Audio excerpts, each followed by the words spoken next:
Ukraine's President Volodymyr Zelensky has addressed the US Senate, where he made a desperate plea for more military assistance and shared his wish for NATO to impose a no-fly zone over his nation. Joining us now is Peter Mathews, Professor of Political Science at Cypress College in Los Angeles. And that's one thing that won't happen, isn't it, Professor? That they won't put in the no-fly zone.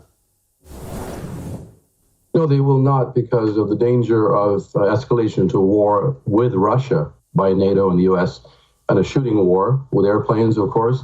And who knows if that could escalate into a nuclear confrontation. So this is a horrendous and terrible tragedy that could have been avoided and should have been avoided, this whole invasion of Ukraine. And Russia needs to pull back and work and settle on a diplomatic solution.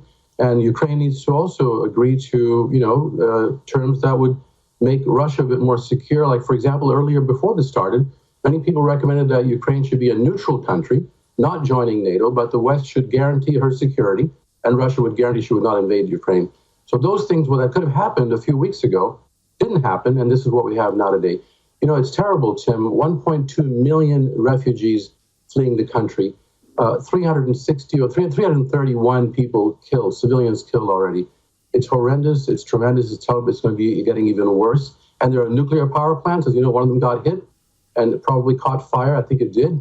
And that's a very dangerous situation. Those power plants can be made to explode and become like a nuclear weapon if they do explode. There are 15 power plants in Ukraine, and this is a terrible time to be in a war around those power plants. History tells us that it's almost impossible to deal with a psychopath or despot, whichever way you want to describe Vladimir Putin at all. If it wasn't so serious, it would seem like a comedy act, him addressing a bunch of flight attendants and telling them about how sanctions are war. He is a massive problem. He's a massive problem because he's unpredictable. That's the problem. When you're in a crisis like this, you need predictability and leaders who are predictable. And if he feels himself backed up to the wall, there's no telling what action he might take. And to say that sanctions are an act of war, if he feels that, then he's feeling like he's at a war with the West.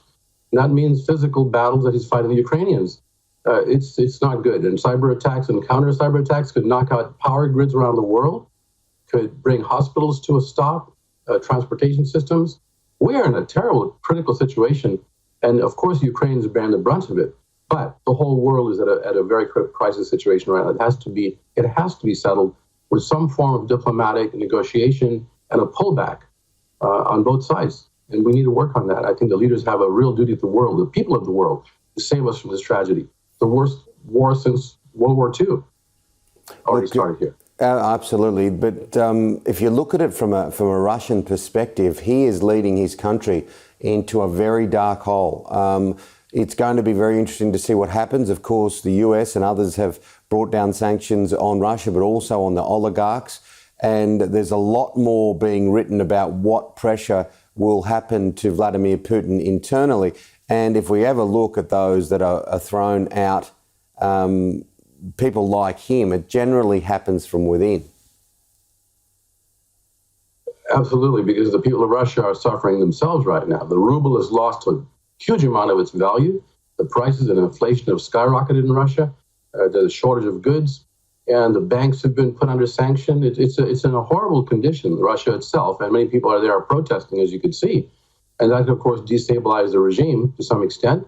And the more destabilized he becomes threatened with, that kind of destabilization, who knows how desperate he might get. And that's the other tragedy, is having a balance that the West should use in order to negotiate this and bring it down to, once again, to a more stable situation. And not just the West, but Russia has to be serious about this negotiation as well. And it has to be, it's very dangerous, right, what we're in right now. Peter, thank you so much. Just very, very quickly, what did you think of the State of the Union? Well, it certainly helped President Biden boost his numbers. He went up from 39% to 47% approval rating. He's still underwater a bit, but of course it helped because he came out with sort of clear ideas and also talked about unity and unifying the country.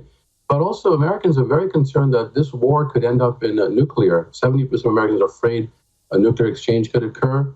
80% are concerned about other things that could occur unintentionally with this war. And everyone's concerned, but they're trying to rally around the president to some extent. He did get a bit of a boost in his ratings, though. All right. Thank you, Peter. We'll catch up with you real soon. My pleasure, Tim. Take care. Thank you.